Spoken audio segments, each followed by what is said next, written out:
أعوذ بالله من الشيطان الرجيم بسم الله الرحمن الرحيم السلام عليكم ورحمة الله وبركاته. Waalaikumsalam. Alhamdulillah Alhamdulillah wassalatu wassalamu ala Rasulillah Sayyidina Muhammad ibn Abdullah sallallahu alaihi wasallam wa qala Ashhadu an la ilaha illallah wa asyhadu anna Muhammadan abduhu wa rasuluhu la ilaha illallah. Allahumma shalli wa sallim ala sayyidina Muhammad al-fatih lima ughliqa wal khatimi lima sabaq nazilul haqqi bil haqqi wal hadi ila siratikal mustaqim wa ala alihi wa sahbihi haqqa qadrihi wa miqdarihil azim. Laqad ja'akum rasulun min anfusikum azizun 'alaihi ma 'anittum harisun 'alaikum bil mu'minina ra'ufur rahim. Sallallahu alaihi wasallam. Alhamdulillah, segala puji dan rasa syukur yang kita panjatkan kehadirat Allah Subhanahu wa taala. Dialah Allah yang Maha Pemurah. Dialah Allah yang memberikan segala kebaikan untuk hamba-hambanya. Dialah Allah yang mana memberikan segala kehidupan dan mengambil di antara yang menyambut segala kematian. Dialah Allah Subhanahu wa taala yang telah nantinya memberikan kita tempat yang terbaik ketika hamba-hamba mengikuti perintah Allah, maka mereka berada di tempat yang diridhoi Allah. Dan dialah Allah menempatkan orang-orang yang nantinya dijeburkan di tempat yang suatu hal yang tidak pernah orang merasakan siksaan yang begitu dahsyat. Bahkan orang-orang tersebut akan menangisi di antara perbuatannya, yang dialah Allah Subhanahu wa taala menempatkan bagi orang-orang yang nantinya tidak taat kepada Allah Subhanahu wa taala. Dialah Allah Subhanahu wa taala yang pada malam hari ini mengumpulkan kita di tempat yang mulia ini, di tempat yang penuh dalam suatu keberkahan, di tempat yang mana Allah timpahkan di antara banyak suatu keberkahan yang luar biasa. Dan pada malam hari ini dialah Allah Subhanahu wa taala yang mengumpulkan kita bersama orang-orang saleh, bersama orang-orang yang dicintai oleh Allah Subhanahu wa taala, dan tempat yang dicintai oleh Allah Subhanahu wa taala. Dan insyaallah kita semua yang hadir pada malam hari ini dicintai oleh Allah Subhanahu wa taala. Amin ya rabbal alamin. Dan mudah-mudahan pada malam hari ini kita semua yang berkumpul di majlis ini mudah-mudahan mendapatkan naungan rahmat Allah Subhanahu wa taala dan dijauhkan di antara segala kejelekan-kejelekan dan dihapuskan segala dosa-dosa kita. Amin ya rabbal alamin. Dan salawat serta salam kita haturkan kepada Nabi Muhammad sallallahu alaihi wasallam yang selalu mengiringi langkah kaki kita menuju alam daripada terang benderang yang kita rasakan sampai sekarang ini diberikan Rasulullah sallallahu alaihi wasallam. Mudah-mudahan cahaya inilah yang telah nanti menjadikan suatu jalan terang itu. Jalan cahaya Rasulullah sallallahu alaihi wasallam nanti kelak menerangi alam kuburnya gitu. Jalan cahaya Rasulullah sallallahu alaihi wasallam yang kelak nantinya memberikan keselamatan buat kita. Nur Rasulullah sallallahu alaihi wasallam yang kelak nantinya memberikan syafaatul uzma untuk kita semuanya. Amin. Yakin di antaranya ketika kita mencintai Nabi kita Nabi Muhammad sallallahu alaihi wasallam, agar kita tersebut akan dapatkan surga yang Allah Subhanahu wa taala. Al-habbani kana ma'il jannah. Seseorang akan bersama dengan siapa yang dicintai. Kalau kita cinta Nabi Muhammad sallallahu alaihi wasallam, maka kita akan bersama Nabi Muhammad. Tapi kalau kita cinta membandingkan cinta kita selain Nabi kita Nabi Muhammad, kita cinta yang bukan yang diridhoi oleh Allah, kita cinta mengikuti apa yang dijauhkan oleh Allah, kita cinta kepada orang-orang yang dibukai oleh Allah, maka mereka pun akan bersama dengan siapa yang dia cintai. Kalau kita cinta orang yang diburkai oleh Allah, maka kita akan mendapatkan murka. Makanya cintanya Allah Subhanahu wa taala tidak cukup kita dengan bekal, ya, tidak cukup kita dengan bekal pahala-pahala kita saja. Tapi kalau kita ingin menjadi hamba yang dicintai oleh Allah Subhanahu wa taala, maka cintailah Nabi kita Nabi Muhammad. Kalau sudah cinta kepada kita, Allah sudah cinta kepada hamba-hambanya. Bagaikan seorang bayi yang baru lahir, meskipun berlumuran kotoran, meskipun berlumuran di antaranya sesuatu yang bau, tapi orang tua tidak akan pernah marah kepada anak tua. Dan anak tersebut akan dibersihkan sebersih-bersihnya, akan diberikan wewangian dan diberikan suatu ciuman yang indah oleh orang tua. Begitupun kalau Allah Subhanahu wa taala cinta kepada hambanya, meskipun kita dulunya berlumuran suatu maksiat, meskipun dulunya kita berlumuran suatu dosa, meskipun dulunya kita pernah dimurkai oleh Allah Subhanahu wa taala, tetapi kalau sudah Allah cinta sama kita, maka Allah akan menghapuskan dosa-dosa kita. Amin. Makanya kita jadi umat Nabi Muhammad, datangkan cinta hati kita Nabi Muhammad dan datangkan cinta Allah kepada kita. Ya, jangan kita hanya menyebut bisa cinta saja, tapi cinta tidak dengan suatu perbuatan.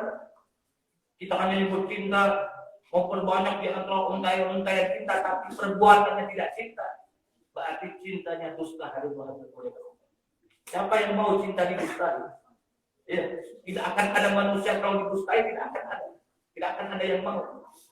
Begitupun Allah dan dalam. Ketika mereka yang menyebut cinta kepada Nabi Muhammad, aku cinta sama Nabi Muhammad, aku umat Nabi Muhammad, tapi mereka tidak dengan perbuatannya jauh dari Nabi Muhammad, maka ini orang tersebut akan mencebloskan dirinya sendiri ke neraka jahanam Allah Subhanahu wa taala. Meskipun mereka bermodalkan lisannya cinta, tapi perbuatannya tidak. Perbuatannya tidak pernah sholat, tidak pernah memakmurkan masjid.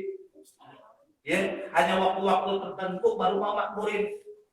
Ya, acara-acara tertentu baru memudarkan masjid, mau memakmurkan masjid. Bulan puasa baru mau penuhin masjid, baru mau penuhin saf. Tapi lepas bulan puasa mereka akan meninggalkan pula di antara kecintaan mereka kepada Allah dan kecintaan apa yang dimiliki oleh Nabi. Ini yang kelima yang kita rasakan sekarang ini, hadis Muhammad bin Ramadan. Yang kita rasakan kalau sudah beres lebaran, beres apapun, beres lebaran Idul Fitri, semuanya sudah tidak ada lagi. Apa yang telah dibawa dipelajari, hikmah dari di balik bulan Ramadan tersebut kita tinggal. Yang tadinya kita bisa saling nya'ah, ya saling nya'ah bahasa dari bahasa Sundanya sayang, saling nyayangi, sayang menyayangi, saling santun menyantuni, saling menghormati. Kalau sudah puasa begitu Bu, Pak, ya saling memberi. Ayam kolak berek kata tangga, masak sayur asem berek kata tangga. Lepas bulan puasa, benar. Kalau ada anak yatim, Allah subhanallah itu dicumit kepala, pacak giliran kalau udah nggak bulan puasa, udah lebaran, udah anak yatim dibagaikan satu bayangan saja. Ya, bayangan. Ayo buka kebutuhan. Ini yang suatu terjadi hari dua hari mengucapkan Allah. Padahal di antaranya Allah sudah ingin mencintai kita. Kita hanya yang jauh dari cintanya Allah. Enggak mau kita ini menjadi hamba yang dicintai Allah. Padahal kalau kita pertahankan, kita amalkan, dan kita istiqomahkan bulan puasa yang telah kita jadikan suatu pedoman untuk hidup kita, pelajaran yang baik untuk hidup kita tinggalkan, maka kita akan jauh dari cinta Allah. Maka kita akan jauh dari rahmat Allah dan Allah dari kita. Ya, ada percakapan di antara Nabi Musa alaihissalam bersama malaikat Jibril. Nabi Musa bertanya kepada malaikat Jibril, ya Jibril, apakah dengan zikirku ini, dengan zikirku hubungan dengan Allah, aku akan menjadi hamba yang dicintai Allah? Tidak cukup ya Musa, tidak cukup kayak begitu. Terus apa yang menjadikan suatu keindahan aku agar aku dicintai oleh Allah? Apakah dengan sholatku? Sholatku adalah untuk diriku sendiri dan untuk orang lain. Ya, hubunganmu dengan Allah adalah untuk dirimu sendiri. Tapi hamba yang dicintai oleh Allah Subhanahu wa taala, Allah turun suatu ayat tersebut, hamba yang dicintai oleh Allah Subhanahu wa taala, hamba yang mau untuk berbagi kasih kepada yang lainnya. Jadi ibadah tidak cukup dengan ibadah kita untuk diri kita sendiri hari-hari pemilihan Allah. Sholat kita betul, ibadah kita betul, tapi keluar dari sini kita melihat suatu kemaksiatan ataupun ada orang yang susah, kita diamkan aja, berarti belum sampai ibadahnya ke situ. Berarti ibadahnya untuk dirinya sendiri. Kalau ibadahnya untuk betul-betul menjadi hamba yang dicintai Allah, ketika dia melihat orang yang tidak mampu, dia akan ingin menghampiri orang yang tidak mampu tersebut, tidak-tidaknya dia bisa membantu dengan doa ataupun dengan suatu harapan, dengan atau memberikan suatu saran untuknya. Tidak cukup kita membiarkan saja kalau orang yang nggak mampu ya udah. Kalau orang yang tua renta ya sudah. Kalau orang yang janda tua, janda muda, emang ada juga janda muda. Ya pokoknya janda lah ya. Hah?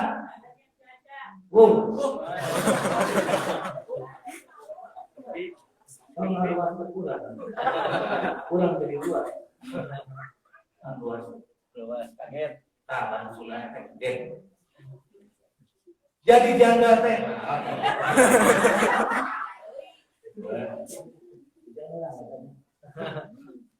Jadi ibadah tidak cukup dengan ibadah kita untuk diri kita sendiri. Hadir-hadir mulia.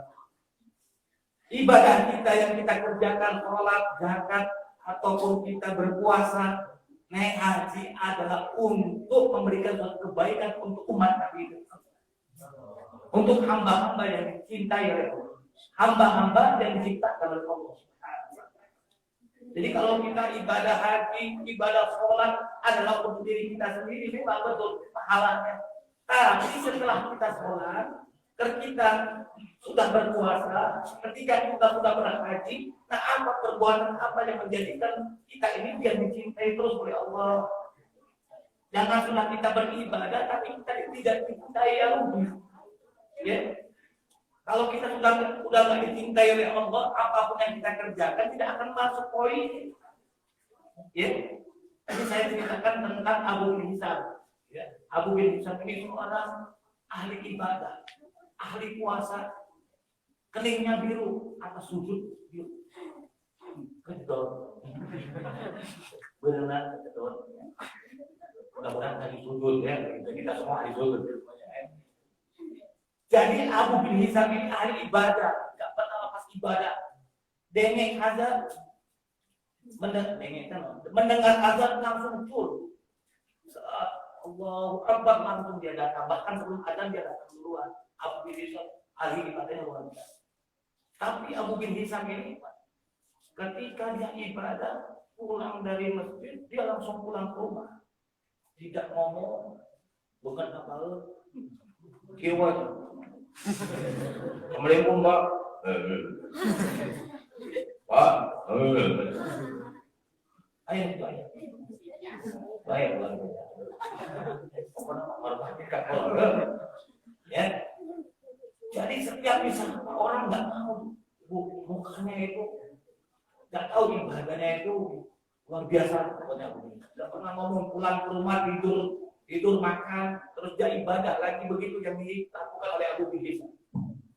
Tak lama malamnya dia berjumpa dalam keadaan nyukor, dalam keadaan dia terbang, berjumpa dengan orang yang sangat besar. Hidup,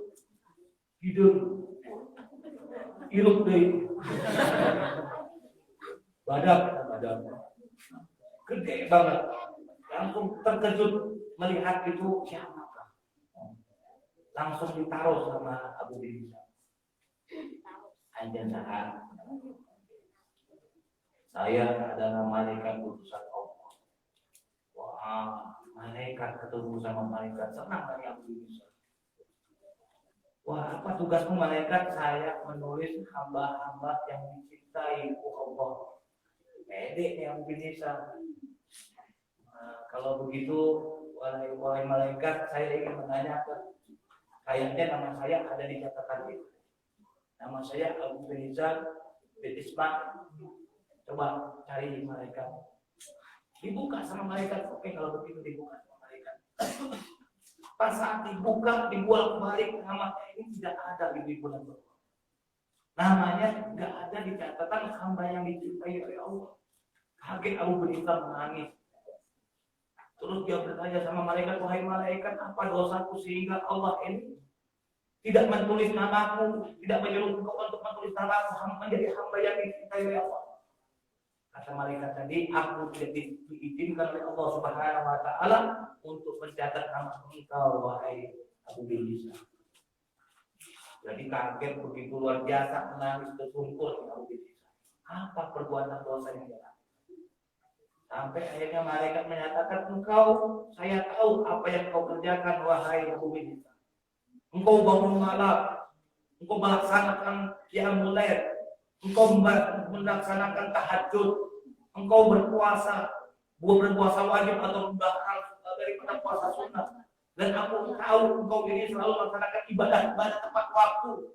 Tapi kata mereka tadi, yang sangat disayangkan adalah engkau ibadah untuk dirimu sendiri. Ketika ada daripada tetanggamu yang lapar, kau tidak mau untuk memberikan suatu hal yang sedikit yang bisa membahagiakan mereka. Ketika ada sesuatu tetanggamu yang sakit, kau tidak mau mengangkat kakimu untuk melihat orang yang sakit. Ketika ada suatu pengajian, engkau dirimu tidak mau untuk mengangkat kakimu untuk di suatu pengajian yang banyak pahala. Dan itulah menjadikan bahwa Allah tidak mengizinkan aku untuk menulis nama engkau menjadi hamba yang mencintai. Tidak cukup hadir-hadir bertahu. Padahal ahli ibadah.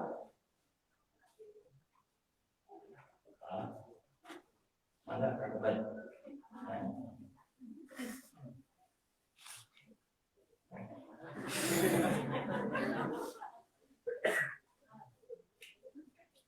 saat tadi kan kalembet, napas kalembet deh. Gimana? Tidak diterima. Jadi tidak cukup segala apapun ibadah kita kalau untuk diri kita sendiri, ibu dan bapak-bapak, perhatikan. Ya. Jadi perhatikan umat Nabi Muhammad. Perhatikan apa yang dicintai oleh Allah Subhanahu wa taala kepada hamba-hamba. Kalau kita ingin dicintai Allah, kalau sudah cinta, kata saya tadi, kalau kita meskipun kita belum kurang dosa dulunya, insya Allah dibersihkan Allah Subhanahu wa taala.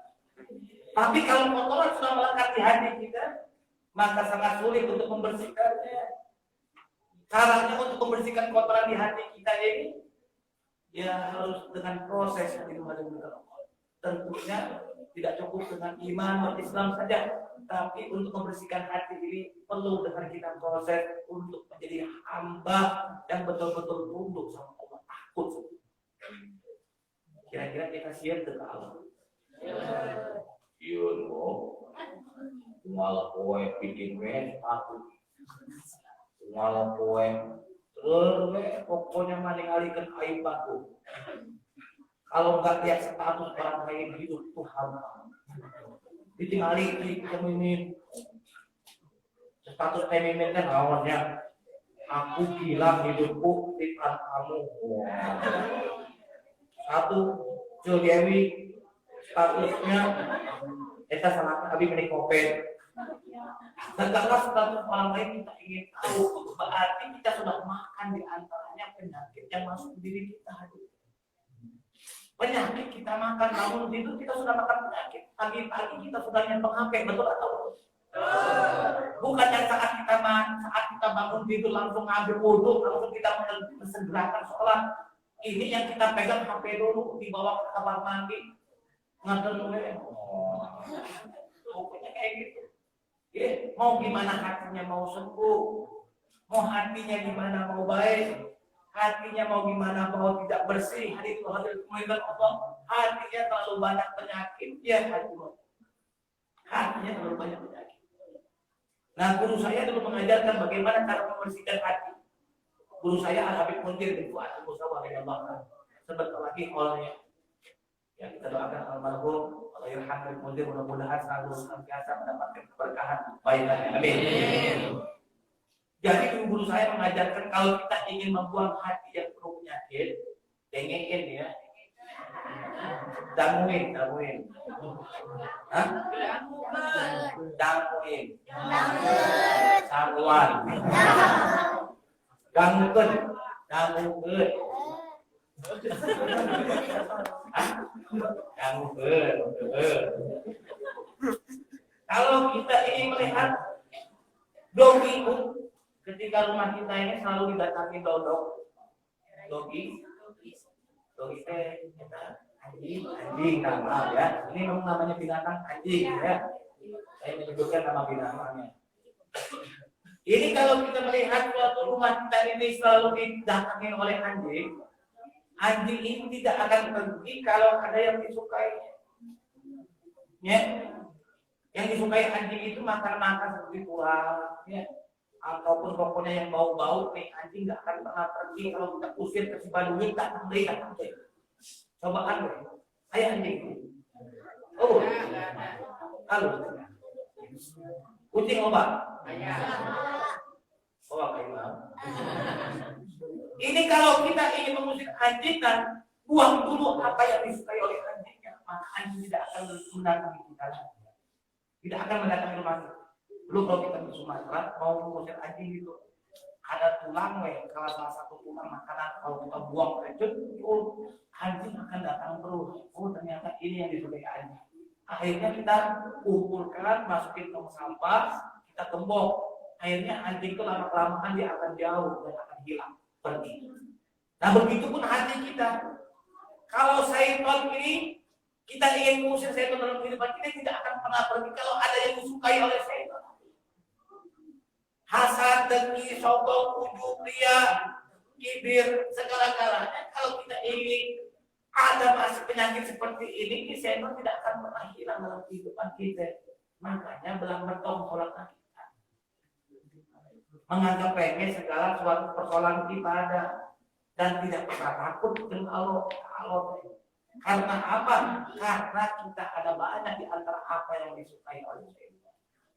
So, coba lihat apa yang ada pada diri kita. Kita ini banyak penyakitnya atau tidak, itu antara kita yang bisa menjawab. Ada hasad, ada kita tetap ada. Ataupun ada hasad, ada keburuk. Misalkan kita ini anggaplah ke Habib ya. Wah, kita datang bisa mendapat hasad, orang anak gitu. Asap tadi akhirnya membuang di antara segala keberkahan yang kita kerjakan dari awal pagi sampai ke malam ini habislah sudah. Ini yang membuang di antara semua pahala-pahala dalam kehidupan kita. Makanya kita ini nggak cukup dengan kalau kita ibadah saja, tapi hati kita ini masih kotor, hati kita ini masih dengki, hati kita masih ujub, masih sombong, masih ria, masih segala-galanya. Maka kita akan pernah mendapatkan untuk keberkahan dari Allah Subhanahu wa Ta'ala dan jauh Allah untuk mencintai kita. Kira-kira paham atau paham? Ibu paham nggak? Ya, paham atau paham? Ya, pokoknya omongan Habib ini kadang campur-campur bahasa Sunda, karena Habib lagi privat. Di 15 tahun, 25 tahun di Bandung nggak bisa bahasa Sunda. Tapi alhamdulillah bisa sedetik Pak. Sedetiknya. Ya. Jadi alhamdulillah. Jadi pokoknya mohon dimaklumin buat bapak-bapak, ibu-ibu di sini, maklumin saya ya. Pokoknya acara malam hari ini yang diselenggarakan oleh para panitia ya, anak-anak Sabilul Falah. Mudah-mudahan betul ya. Mudah-mudahan anak-anaknya semuanya mendapatkan kebaikan dari Allah. Mudah-mudahan kita semua bersih. Mudah-mudahan semua amal-amalnya dilipat gandakan pahala-pahalanya. Adik-adik mudah-mudahan menjadi adik-adik yang soleh dan soleh. Dan tidak pernah putus dalam kebaikan dan memberikan dakwah, mengamalkan dakwah-dakwah Nabi kita Nabi Muhammad. Ya, apalagi yang dibaca tadi oleh Abdul Falah itu adalah, tahu nggak tadi ada yang tahu nggak apa yang dibaca? Nggak tahu ya? Ya kayak Ustaz Opan tadi, Opan tadi baca managib Kanjeng Nabi Muhammad. Ini kisah Nabi Muhammad. Tadi yang dibaca itu kisah Nabi Muhammad. Walaupun itu sallallahu alaihi wasallam mahas karena hari Jumat Nabi Muhammad ini datang ya dengan bawa akhlak dan menyempurnakan akhlak para manusia. Baru rupa layak pun walayak adu kita makhluk dan Nabi Muhammad itu orang yang luar biasa.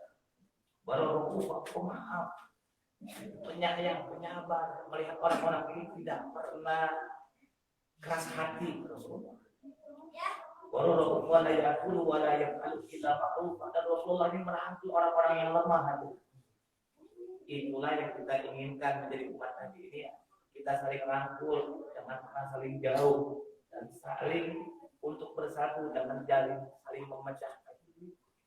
Bersatu berbeda pemahaman bukan pemecah hati. Mau Persis, mau Ahmadi, mau apapun, mau Ahlus Sunnah wal Jamaah, tetap kita harus bersatu menjadikan satu tiap agama kita di hadapan Allah Subhanahu wa taala. Tujuannya satu. Ya, tetap kita saling rangkul, saling nyangah. Tidak ada perbedaan di dalam kehidupan kita.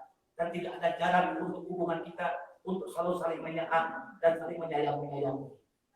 Dan kita hidup harus betul-betul saling menyanjung dan mengangkat orang yang tua dan kita menghormati yang muda. Yang muda harus bisa mengangkat nama yang tua. Harus bisa menghormati orang-orang tua. Itulah akhlak Nabi Muhammad. Ya. Itulah akhlak Nabi Muhammad. Tidak pernah Rasulullah kalau melihat orang tua, Rasulullah sering mencium tangannya orang-orang tua, ya, bahkan orang tua yang tidak dikenal, bahkan orang-orang pernah cerita orang Yahudi yang buta yang memberikan suapan oleh Nabi Muhammad. Nah, kita sering dengar kayak seperti itu. Rasulullah ini sering memberikan suatu suapan langsung dari mulutnya Nabi Muhammad. Sehingga orang Yahudi tersebut bisa masuk Islam karena kasih sayang Nabi kita Nabi Muhammad. Makanya kalau kita ingin mencontoh Nabi, contohlah segala-galanya. Tidak cukup dengan pakaiannya saja, tapi akhlaknya kita contoh, lisannya kita contoh, perbuatannya kita contoh. Apapun segala-galanya kita contoh untuk menjadi hamba yang nantinya telah disebut oleh Allah Subhanahu wa taala. Hamba yang betul-betul nanti jadi payung Nabi kita Nabi Muhammad sallallahu. Makanya tadi yang ada baca tadi adalah sejarah Nabi kita Nabi Muhammad sallallahu yang sangat mulia. Mudah-mudahan di dalam keterangan itu pengarangnya adalah Habib Muhammad bin Al-Fatih. Barang siapa yang selalu menyebut nama Nabi Muhammad, mengganggukan Nabi Muhammad, ataupun salawat pada Nabi Muhammad, maka mereka akan tersentuh api neraka Jahannam Allah Subhanahu. Karena kita membawa Nabi Muhammad. Apabila kita menulis nama Nabi Muhammad di dalam kehidupan kita, menulis nama Nabi Muhammad, ya. Kalau usia kita sekarang ini ada yang 40, ada yang 50, ada yang 60, ada yang berapa variasi pada hari ini. Berapa kali kita menulis sholawat pada Nabi Muhammad dan Nabi saja di dalam satu buku? Apakah tidak pernah sama sekali? Apakah tidak pernah sedikitnya? Hatta itu Rasulullah. Meskipun nama Nabi Muhammad sedikit Muhammad, apakah pernah kita untuk sengaja untuk menulis nama Muhammad? Maka itu sangat melewatkan hari mereka yang dikatakan oleh Nabi kita Nabi Muhammad dalam satu hadisnya, man sholat alayya fi kitab, barang siapa yang bersolawat dengan lisannya dan menuliskan di dalam kitab, di dalam kertas ataupun di dalam buku, ya, dan nadalil malaikat tasbihullahu, maka malaikat itu akan beristighfar untuknya majlis ismi fi kita selama tulisan itu masih ada di dalam kitab, ya, di dalam kertas itu. Misalkan kita tulis di kertas Allahumma sholli ala sayyidina Muhammad wa ala ali sayyidina Muhammad, simpan kalau untuk kita ini untuk letakkan di Al-Quran, ya, taruh di Al-Quran untuk pembatas kita setelah membaca Al-Quran. Biasanya dulu kita kalangan pesantren dulu begitu, biar ingat apa yang dibaca dan mendapatkan suatu nantinya keridhaan Allah ketika kita membawa sholawat ala Nabi Muhammad. Jadi kalau kita Selalu ada tulisan itu mas, kita tempel di dalam kitab, maka malaikat akan berusaha mengistighfarkan perbuatan-perbuatan kita selama nama Nabi Muhammad masuk ke dalam. Ya, nah pertanyaannya kita sudah tulis sampai mana Nabi Muhammad? Nama Nabi Muhammad itu kita tulis di mana? Apakah kita hanya bisa menyebut saja salawat pada Nabi saja, tapi kita tidak pernah untuk mengukir nama Nabi Muhammad di dalam suatu kertas ataupun tulisan? Apapun di rumah kita, ya. Kalau bisa anak-anak kita coba ajarkan, nah, coba tulis salawat nama Nabi Muhammad ataupun nama Allah, tulis ke dulu kita diajarkan Bu ya. Kalau orang dulu menuliskan Allah Muhammad, ini alangkah indahnya. Dulu kita suka didikte sama guru kita untuk menulis ayat-ayat suci Al-Quran. Tapi sekarang ini di mana tangan kita untuk memberikan suatu kebaikan? Di mana tangan kita ini sudah lama kita tidak menulis ayat-ayat suci Allah? Di mana tangan kita ini tidak pernah menyentuh di antara apa yang dicintai Allah? Apakah tangan kita ini terlalu banyak di antara dosa-dosa yang kelima di dalam tubuh kita? Makanya selalu untuk bertanya ada muhasabah diri kita. Makanya acara ini halal bihalal adalah untuk menyadarkan kita menjadi umat Nabi Muhammad. Kita terima kasih banyak kepada adik-adik Sabilul Falah mengadakan acara halal bihalal adalah salah satu tradisi umat Muslim, ya, sebagian umat Muslim yang menjadikan halal bihalal ini setelah pasca Lebaran.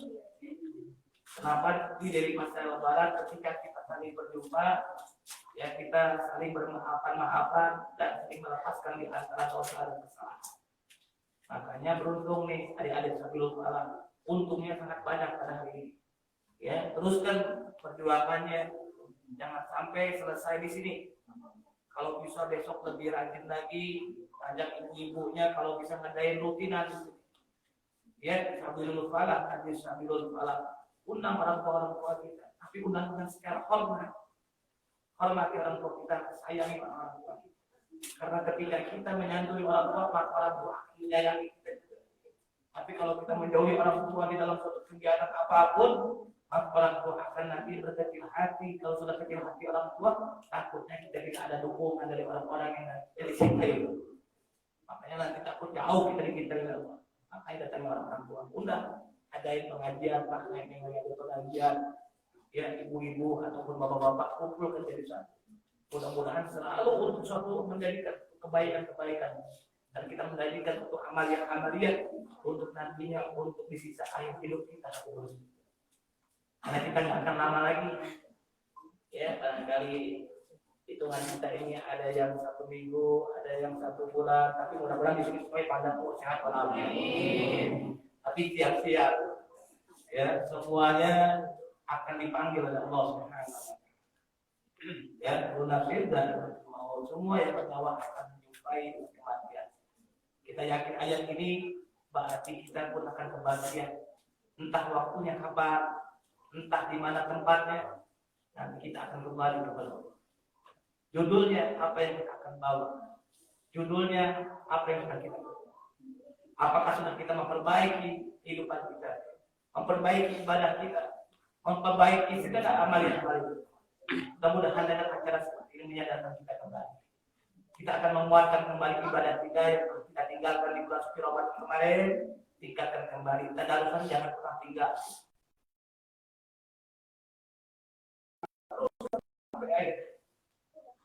Guru saya menyatakan kalau ingin mendapatkan malam Lailatul Qadar, kemuliaan malam Lailatul Qadar, orang yang mendapatkan itu tersebut ketika meninggalkan Ramadan, ketika dia berjumpa 1 Syawal, dia akan mengejar untuk memperbaiki ibadahnya sampai nanti berjumpa lagi 1 Ramadan. Nah, itulah orang akan mendapatkan malam keutamaan Lailatul Qadar. Tapi kalau dia ingin mendapatkan Lailatul Qadar hanya sepertiga malam, seperti 2/3 nantinya sudah akhir-akhir Ramadan dia mau datang ke masjid, akhir-akhir Ramadan dia mau rajin ke masjid, awal-awal Ramadan dia mau rajin ke masjid. Nah, ini berarti amaliannya di bulan Ramadan saja. Tapi di bulan-bulan lain dia tertinggal.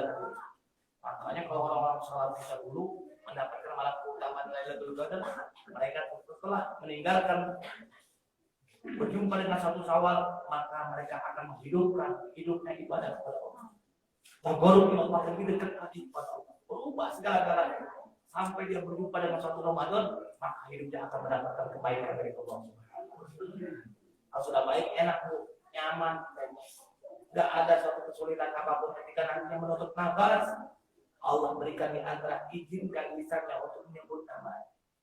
Tapi kalau kita sudah ibadah tidak pernah kepada Allah, makanya orang-orang yang jauh dari ibadah lisannya akan menyebut Allah Akbar tidak akan bisa di lisannya ketika dia mau meninggal dunia. Karena namanya tidak pernah disebut, maka dia tidak mau sholat. Orang yang tidak pernah sholat nanti beratnya ketika meninggal dunia, dia akan diberatkan oleh Allah untuk menyebut nama Allah. Allah yang diizinkan. Makanya kalau kita ingin nantinya kita selalu bisa menyebut ketika kita meninggal dunia ingin mendapatkan husnul khotimah, berbanyak nama Allah yang kita sebutkan. Dalam sholat kita ini berapa kali? Ya, kurang lebih hampir 70 kali ya. Ya Allah Akbar, Allah Akbar. Kalau kita sering continue melaksanakan ibadah ini, maka kita akan cepat untuk dipermudahkan ketika meninggal dunia. Ya, akan mudah untuk kita menyebut nama Allah Subhanahu wa taala. Makanya ibu-ibu dan bapak-bapak yang mulai dari Allah Subhanahu wa taala, mudah-mudahan kita berdoa kepada Allah Subhanahu wa taala yang mudah-mudahan amal yang kita diterima oleh Allah Subhanahu wa taala, dan dosa-dosa kita diampuni oleh Allah Subhanahu wa taala, terutama orang tua kita mudah-mudahan dipanjangkan usianya oleh Allah, dan usia orang tua kita yang hadir di sini ataupun mereka yang tidak hadir, mudah-mudahan orang tua kita semuanya mendapatkan kasih sayang Allah Subhanahu wa taala, dan mudah-mudahan mereka dipanjangkan di usianya, disehatkan jasmani maupun rohaninya, diangkat segala penyakitnya, dan mudah-mudahan dimudahkan segala hajatnya. Bagi yang belum umroh ataupun haji, orang tua di sini saya doakan pribadi, mudah-mudahan bisa ke Mekah wal Madinah. Amin. Mudah-mudahan bisa menginjak Mekah dan Madinah. Dan saya doakan mudah-mudahan kalian semuanya bisa berziarah ke makam Nabi Muhammad. Indahnya orang yang sudah melihat makam Nabi Muhammad. Kita pun insya Allah kita pun akan berjumpa dengan makam Nabi Muhammad. Dan bisa melihat Ka'bah, suatu tempat yang suci, tempat yang mana orang-orang semua sujud kepada Allah Subhanahu wa taala. Mudah-mudahan ya Allah sampaikan hajatnya. Dan terutama orang tua kami yang sudah meninggal dunia, mudah-mudahan ya Allah Kau ampunkan dosa-dosa. Puaskanlah orang tua kami di alam kuburnya, dan berikanlah nur Nabi Muhammad di alam kuburnya ya Allah. Diberkati di majlis ini ya Allah, mudah-mudahan Kau berikan kasih sayang. Setelah sebelum dari majlis ini ya Allah, kami semakin meningkatkan ibadah, meningkatkan ketakwaan kami ya Allah, sehingga kami takut kepadamu ya Rabb, takut atas azabku dan takut atas siksaanmu ya Allah. Dan kami ingin meninggalkan suatu maksiat, meninggalkan suatu hal yang bodoh, meninggalkan segala sesuatu yang tidak bermanfaat ya Allah. Ya Allah, jadikan perkumpulan pada kami pada malam hari ini ya Allah, puncaknya daripada husnul khatimah, puncaknya dari segala kebaikan ya Allah. Berikan dari antara kasih sayang untuk kami, dan kasih sayang untuk keluarga-keluarga kami, kasih sayang untuk suami kami, kasih jamaah bangga diantos kanggo ramah-ramah